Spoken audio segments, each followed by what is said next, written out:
나스닥은 현재 0.01% 빠진 14,710포인트 지나가고 있습니다. 마스터님과 함께 투자 전략 팻말로 확인해 보겠습니다. 준비해 주시고요. 3, 2, 1 들어주세요.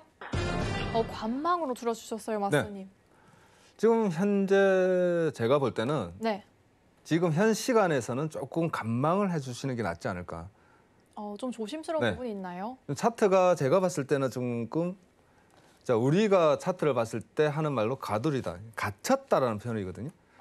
좀 갇혀 있다. 이 상황에서 위든 아래든 네. 변화를 줬을 때 오늘은 여러분들이 대응을 하면 좋겠다. 그리고 오늘은 여러분들과 같이 이번 주 한 주에 계속적인 이슈가 있었잖아요. 이제 FOMC 바로 회의록도 있었고, 그리고 이제 제일 중요한 거 오일. 오일 오늘 이번 달까지는 아주 계속적으로 오일이 지금 아마 혼조를 이루지 않을까 다들 얘기를 하는데 70불과 78불 사이에서 아마 계속적인 반복을 줄 것이다. 어째 보면 좀 큰 방향인데, 그 부분에 대해서도 이제 오펙 플러스 회의가 어떻게 마무리될 건지, 합의를 어떻게 이뤄낼 건지에 대해서도 한번 우리가 지켜봐야 되지 않겠느냐라고 보고 있어요.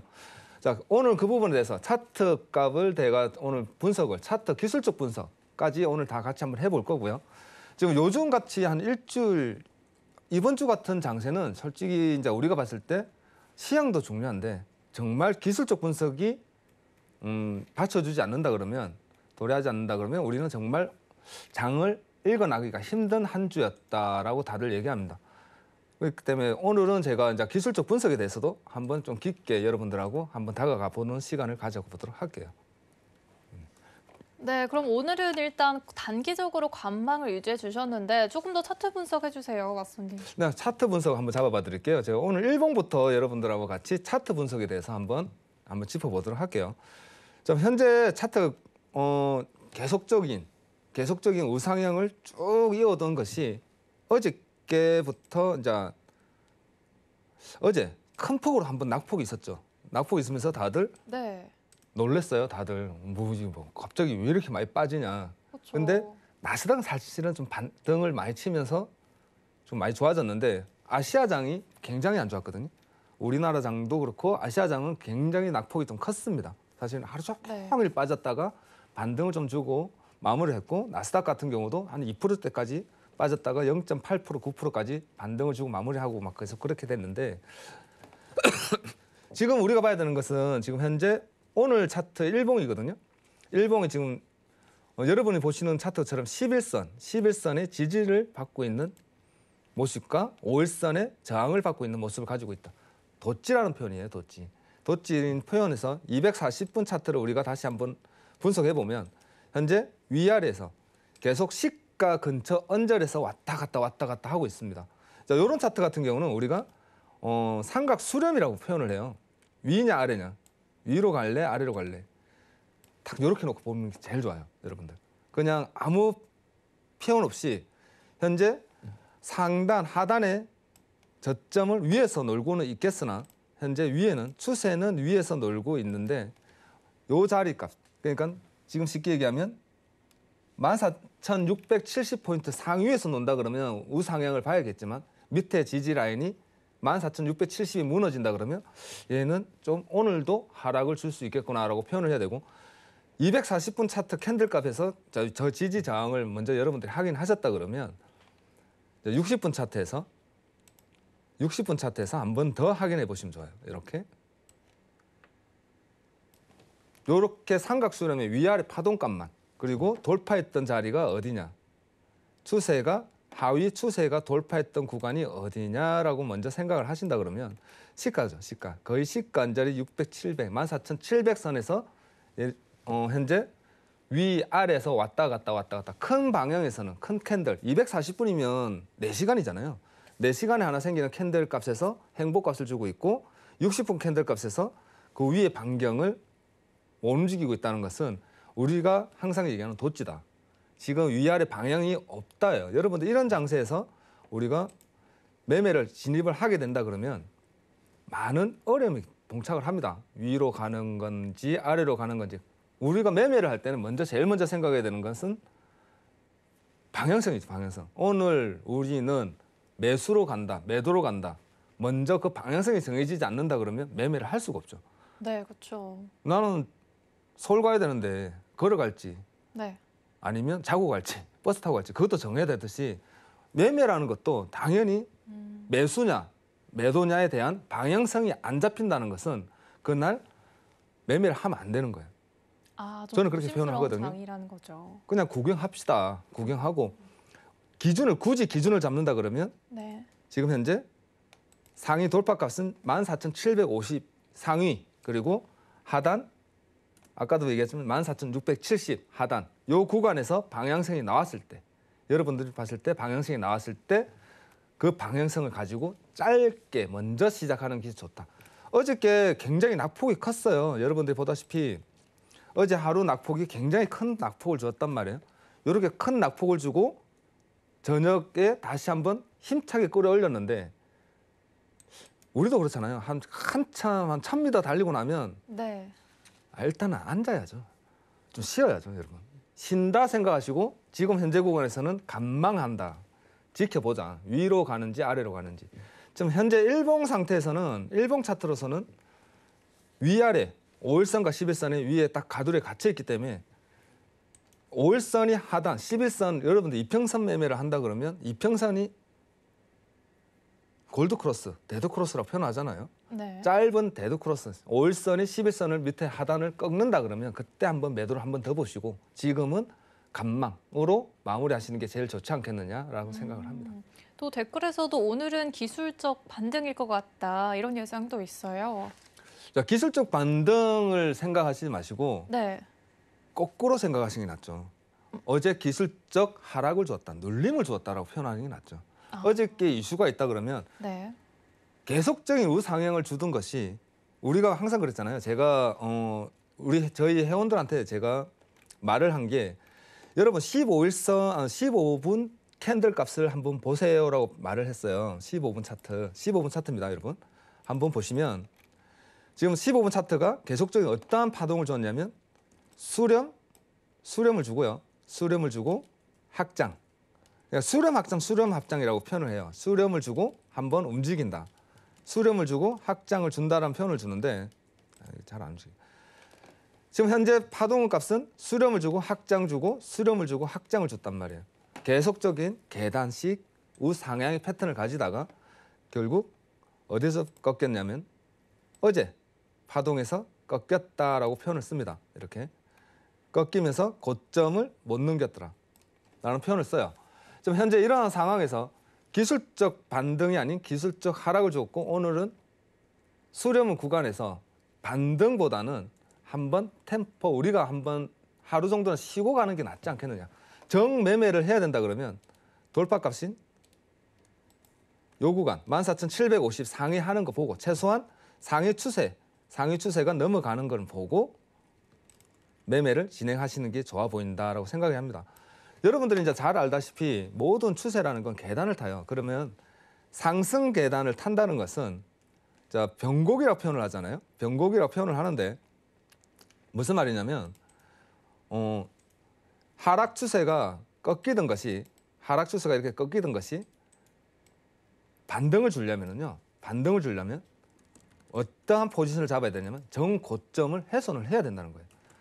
여기 보시면 모든 차트는 정고점이라고 하면 이 부분이거든요. 이 부분을 꺾고 내려왔을 때 방향성을 턴다라고 다들 얘기를 해요. 그게 기본입니다, 여러분. 그렇기 때문에 정고점을 넘어가지 않는다면 오늘은 이 구간에서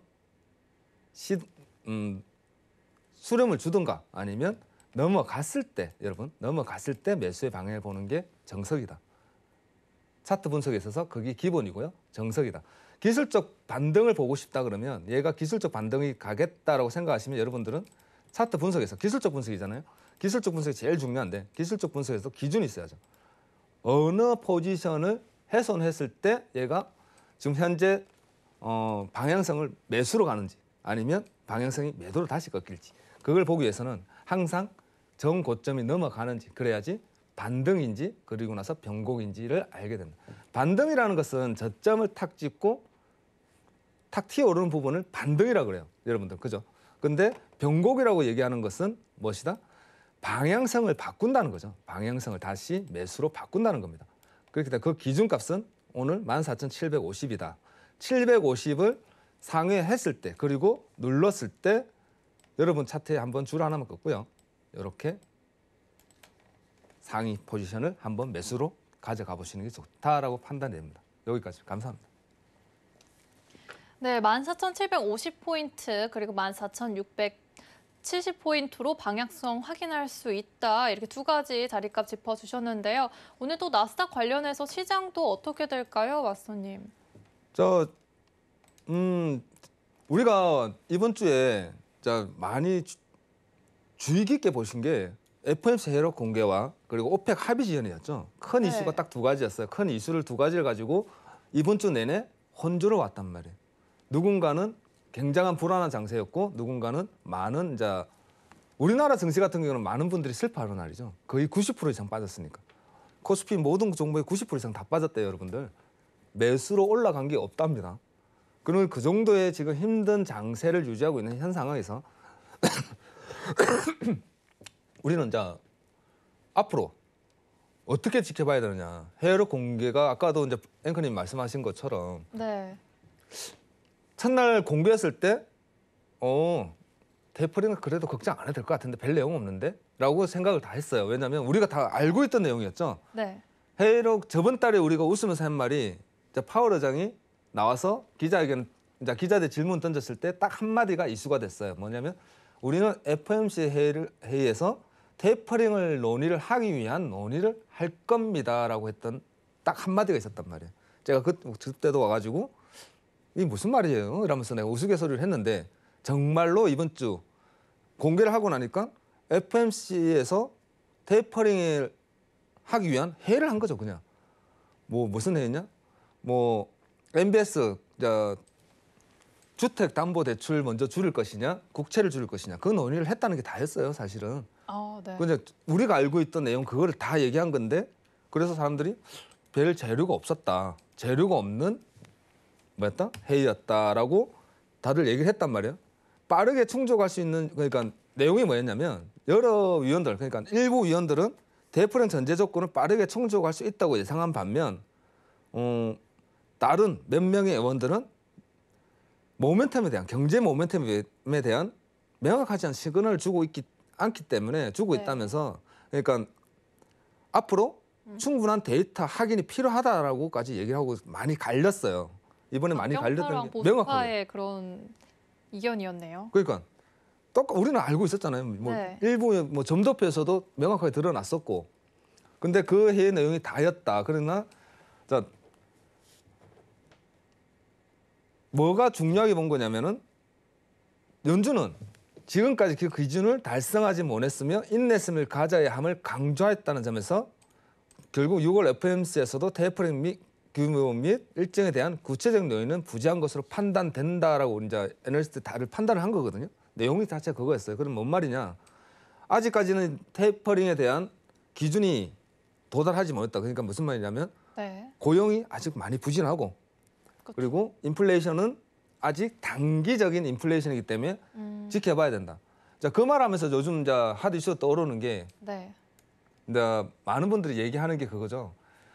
지금까지 우리가 싸웠던 게 인플레이션하고 싸웠느냐 아니면 디플레이션하고 싸웠느냐. 다시 한번 생각하는 시점이 지금이라는 거죠. 왜냐하면 네. 우리가 가만히 생각해 보면 지금까지 우리는 성장을 해왔다고 생각하는데 그게 아니었죠. 저성장, 저물가 시대 디플레이션을 10년을 가져온 거죠.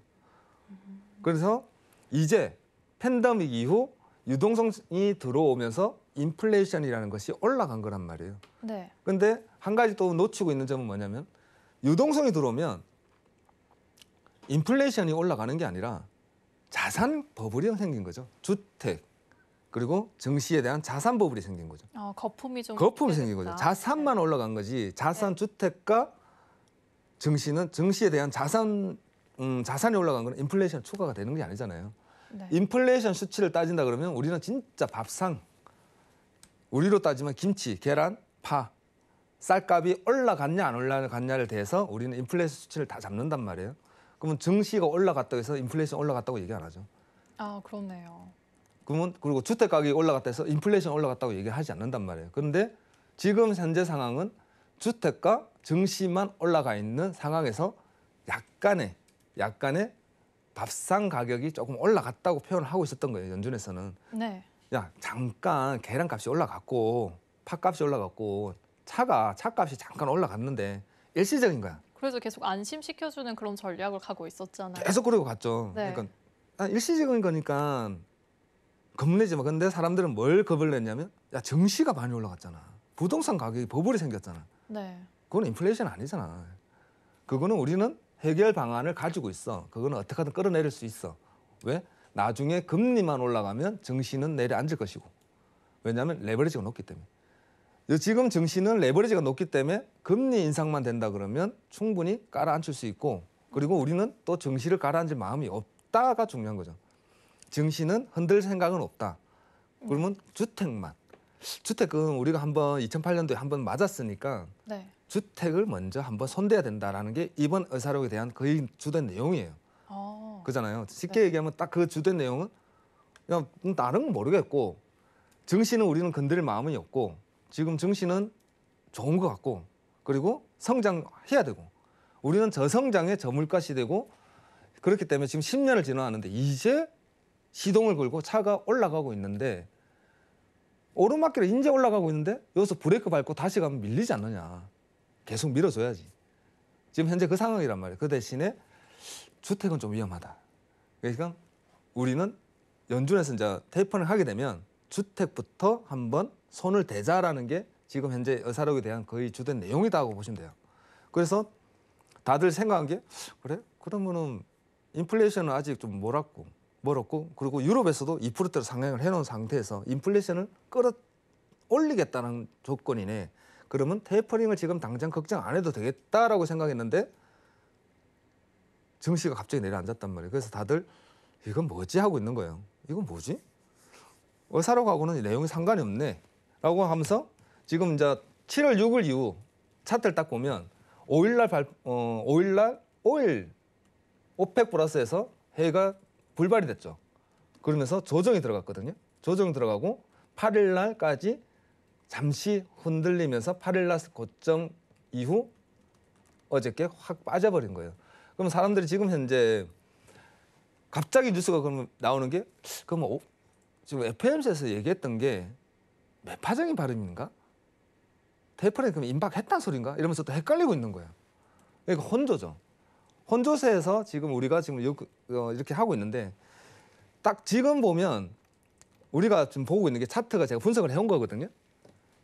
이번 주, 저번 주에 얼마나 크게 움직였냐를 보여주는 거예요. S&P 지수를 보면 여러분들이 보면 알겠지만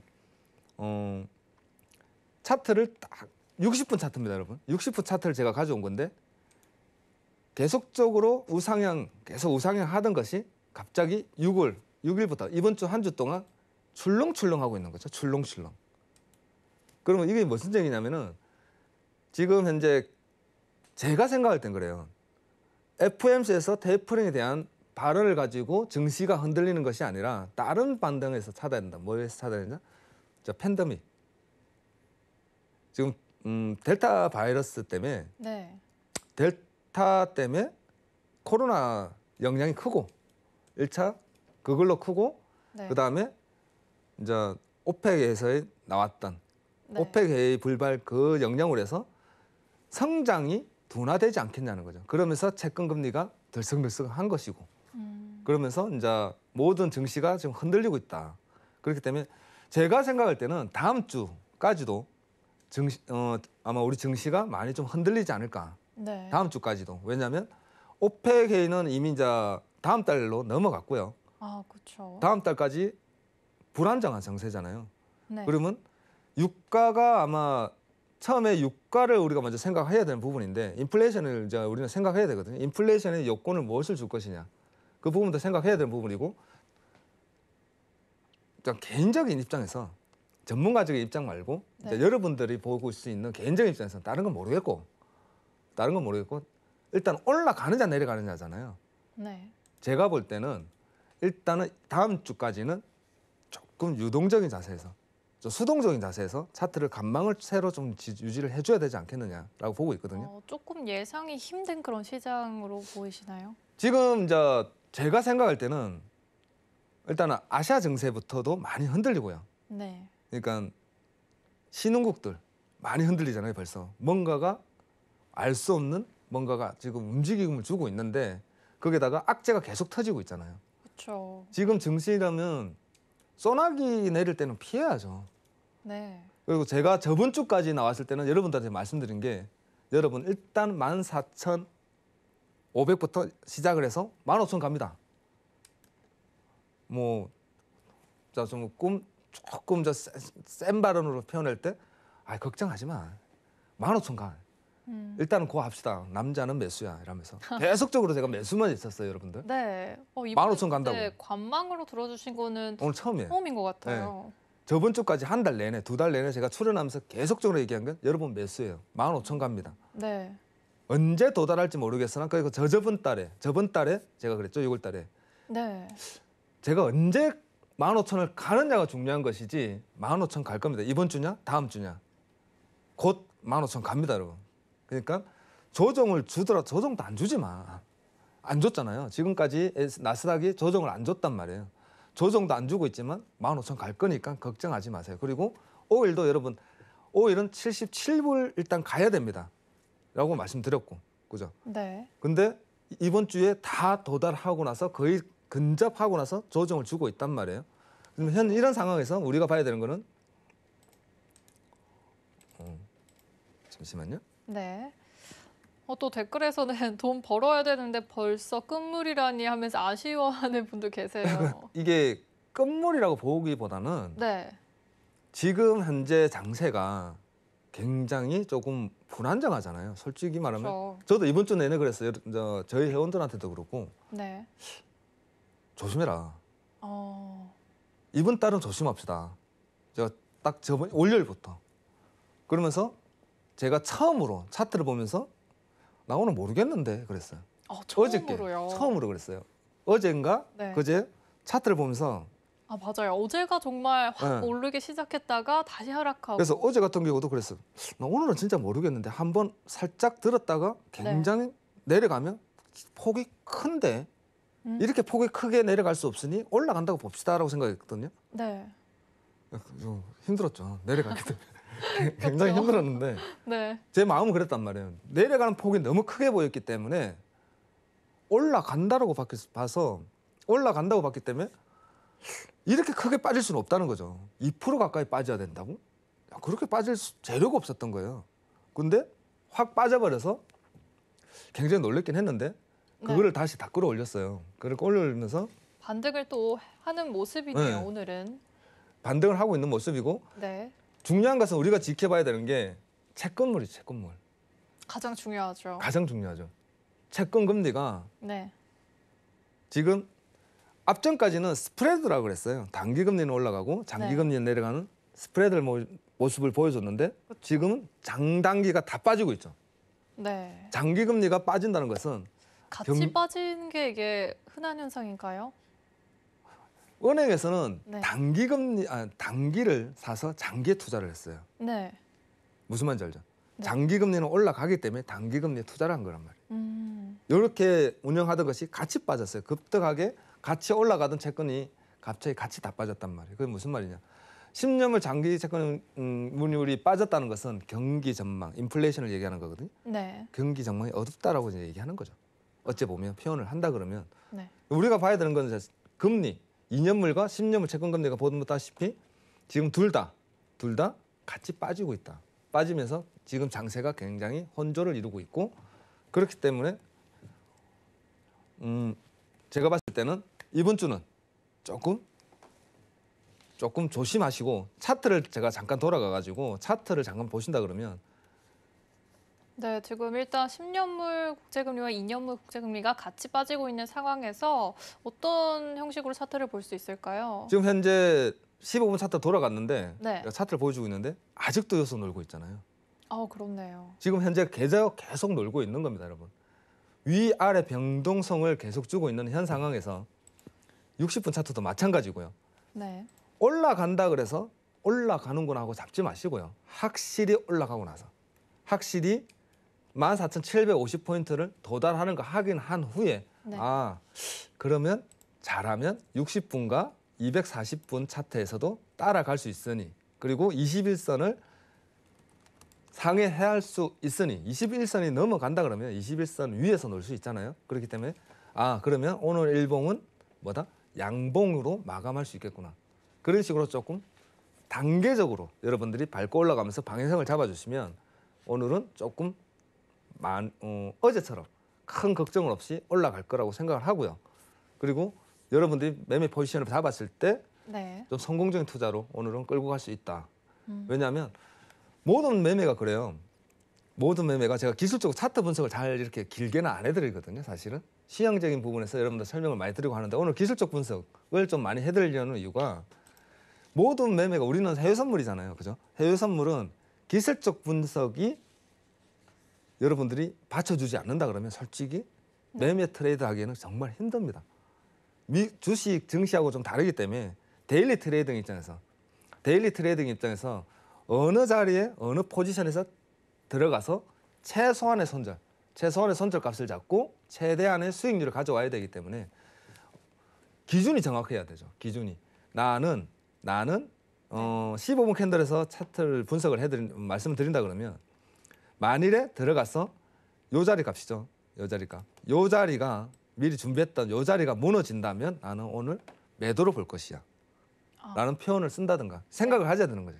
기준을 꼭 잡고 들어가야 된다고 강조해 주셨는데 네. 또 14,750을 찍고 나서 바로 따라붙는 게 아니고 조정 주면 같이 따라붙는 건가요? 라는 질문이 들어왔어요. 그러니까 여러분들이 매매를 하면 이제 기술적 트레이딩에서 기술적 네. 분석과 기술적 트레이딩을 우리가 하잖아요. 그쵸. 왜냐하면 흔히 얘기하면 스캘핑이라고도 해요. 단타 트레이딩. 그러면 스캘핑도 단중 장기가 있잖아요. 네. 정말로 어떤 분들은 나스닥 들어가자마자 한 2, 30틱이라고 그러죠. 네. 그러면 5에서 10포인트예요. 5에서 10포인트를 먹기 위해서 살짝 들어가서 탁 빠지는 스캘핑을 하는 분들도 있고 네. 빨리 끝나는 그런 단타 투자를 그렇죠. 하시는 단타 분들도 투자를 있고. 하시는 분들도 네. 있고 좀 스캘핑 중에서도 좀 중기로 보시는 분들이 한 보통 10에서 15포인트, 20포인트 네. 정도 수익률을 가져가시는 분들 있고 25포인트 이상의 수익률을 가져가시는 분들도 있어요. 그러니까 저 같은 경우는 그렇게 표현하거든요. 한 파동을 먹어야 된다. 한 파동을 먹는다 그러면 보통 이제 한 25에서 40포인트. 보통 15분 캔들로 따질 때 한두 개 정도의 값은 나오는데 자, 질문한 내용이 돌파를 한다 그러면 바로 가는 거냐라는 거잖아요. 이렇게 넘어간다 그러면 이렇게 보시는 게 아니라 넘어가게 되면요. 고점을 넘어가게 되면 파동이 그러니까 15분 말고 200틱을 제가 많이 보는 이유가 그거거든요. 200틱에서 지금 현재 여러분들이 땡겼을 때 차트 값을 봤을 때 고점에 나오잖아요. 14,755포인트라는 나온 자리에서 한번 추세선을 한번 살짝 그어보세요. 추세선을 그으면 이렇게 포지션의 저항대를 딱 보실 수가 있습니다. 이렇게 요 자리에서 최소한 요 자리가 넘어갔을 때죠. 여러분들 743과 750포인트를 상회했을 때란 말은 두 가지 의미를 두고 있어요. 어떤 말이냐? 넘어가서 돌파를 하고 넘어가서 요 자리에 안착하는 원 포지션이 나올 수도 있고요. 그리고 올라가서 한 번 더 추세를 확인하는 확인값을 주는 경우가 있습니다. 그렇다면 여러분들은 두 가지의 포지션을 볼 수가 있는 거예요. 고점에서 고점 지지를 저항이라는 거잖아요. 요 자리가 못 넘기고 두 번, 세 번, 네 번이 빠졌다는 것은 요만큼의 그 자리에서 상당한 저항대가 물려 있다라고 표현을 하는 거거든요. 힘들게 올라가서 지지를 받았을 때 한 번 포지션을 볼 수가 있고요. 그리고 나서 짧은 손절감, 너무 길잖아요. 한 10에서 한 15포인트 이상 되니까 의미가 없죠. 그러나 15포인트 정도를 감내할 수 있다 그러면 먼저 740포인트 틱 차트에서 들어가는 겁니다, 여러분. 캔들 15분 캔들은 시간 캔들이기 때문에 캔들 안에 파동을 볼 수가 없어요. 그냥 윗꼬리, 아랫꼬리만 잡을 수 있다. 그러나 그것을 좀 더 확대해서 본다 그러면 틱 차트. 저는 200틱을 기준으로 잡기 때문에 200틱 차트에서 보신다 그러면 이렇게 파동 15분 캔들 하나의 움직임에서 몇 가지의 파동 모양이 나오기 때문에 추세선 하나 긋고 나서 돌파한다면이죠. 넘어간다면 이 자리에서 한번 잡고 올라갈 경우가 있고, 두 번째는 넘어가서 기다렸을 때 잡을 수 있는 값을 기다리는 포지션 값을 잡을 수가 있다. 지금 보면 알겠지만 제가 말씀드리고 나서 추세를 딱 확인하니까, 차트를 확인하니까 못 넘기고 빠지고 있죠. 차트. 그렇네요. 넘어가고 나서. 왜냐하면 보통 분들은 넘어가는구나. 15분 캔들에서 꼬리를 남기고 봤을 때 넘어가는구나 하고 따라 붙는 경우가 있단 말이에요. 네. 올라가는 척하고 꼬리 만들고 빠진다고 표현하죠. 꼬리에 당했다라고도 표현하는데, 이렇게 보시지 마시고 확실히 넘어갔을 때, 매수를 본다 그러면 여러분 확실히 넘어갔을 때, 넘어가고 나서 밑에 지지를 확인한 후에 들어가는 게 기술 트레이딩에서 제일 중요하다라고 생각하시고요. 네. 그렇게 포지션을 잡아가시고, 하단도 마찬가지입니다, 여러분. 요 안에서 놀고 있기 때문에 오늘은 요 밴드 라인에서 놀 거기 때문에 위아래 확실하게 자리값을 준다면, 기준을 준다면 여러분들이 들어가는 것을 제가 권해드리도록 할게요. 밑에 하단도 마찬가지입니다. 저점을 깨고 돌파했을 때, 들어 올렸을 때 1차 저항대 라인과 2차 추세선 라인의 저항대 라인을 한번 공략해 보시는 게 손절이 제일 짧다. 손절이 짧은 게 제일 중요하다. 우리는 트레이딩에 있어서 기술적 분석이 그래서 제일 중요한 게 손절 구간이 보여야 되기 때문이에요. 네, 그렇죠. 나는 요 자리에 들어갔는데 올라갈 것 같아. 근데 계속 빠진다는 거죠. 올라온 경우도 있습니다, 여러분. 기다리다 보면. 네. 근데 만일에 어제 같은 원의 장세가 터져버리면 네. 이제 가야죠. 가야 됩니다, 우리는. 좀 계좌가 안녕하는 거죠. 계좌 안녕. 슬픈 상황이 그죠. 생기네요. 그러니까 이 계좌는 내게 아닌 거죠. 네. 그리고 예전에 코로나 터졌을 때 우리가 쉽게 얘기하면 그 생각을 하시면 돼요. 여러분들이 정말 손절이 중요한 이유를 알려면은, 예전에 팬데믹 코로나 터졌을 때 네. 우리가 증시가 10,000포인트를 얘기했단 말이에요. 10,000포인트. 그죠? 10,000포인트가 넘어가게 된다. 이 자리에서 많은 분들이 싸웠어요. 10,000포인트를 넘어가지 못한다. 10,000포인트를 살짝 넘어가더라도 분명히 빠진다. 그러면서 증시에서 나스닥을 숏을 때리는 분들이 굉장히 많아요. 여러분들도 주변에 많으실 겁니다. 손절 안 잡고 내려가야 되기 때문에 내 계좌에는 어느 정도의 자본이 있기 때문에 분명히 내려갈 거야. 자, 그분들이 지금 만나 뵙기 힘들죠. 아이고, 그잖아요. 안타깝네요. 다 뭐 제가 방송에 이렇게 말하면 조금 슬프긴 한데, 네. 근데 우리 해외 선물 하시는 분들은 다 아는 부분이에요. 그치. 그때 내 주위에 계시던 분들이 아무도 없지. 소 때리 분들. 그만큼 중요한 겁니다, 여러분. 올라오겠지라는 건 없어요. 내려가겠지라는 건 없고, 명확하게 손절 라인 잡는 게 제일 중요하다. 그러기 위해서는 해외 선물은 명확하게 무엇이 돼야 된다? 기술적 분석이 무조건 선행이 돼야 된다는 거죠. 절대 감으로 이렇게 판단하면 안 되겠네요. 감으로 하시는 분이 많아요. 저는 네. 위험하지 않나요, 왓슨님? 위험한 게 아니고 네. 그래서 외면을 해요. 감으로 준비가 안 매매하신다고. 된 거네요. 네. 그렇죠. 왜냐하면 말을 해줘도 안 되고, 네. 그렇다고 그분 보고 감으로 매매하지 마시려고 그러면, 우리가 봤을 땐 감으로 매매하는 것 같은데 분명히 그분들만의 철학이 있어요. 기술이 있는 게 아니고 매매 철학을 가지고 계시더라고요. 위험한 철학을 갖고 계신 건가요? 그러니까 너무 좀 그렇죠. 딱 우리는 그 대신 제일 중요한 거 손절 라인을 명확하게 손절 라인을 잡고, 여러분들 네. 기술적 분석이 선행이 됐을 때 방향성을 네. 잡아라. 그렇다면 기준을 잡고, 제가 오늘 말씀드린 부분처럼 기준을 가지고 차트 보는 기술을 먼저 익히는 게 중요한데, 네. 오늘 같은 경우는 이 가두리 안에서 벗어났을 때 요 구간에서는 웬만하면 싸우지 마시라라고 표현을 드리고 싶습니다.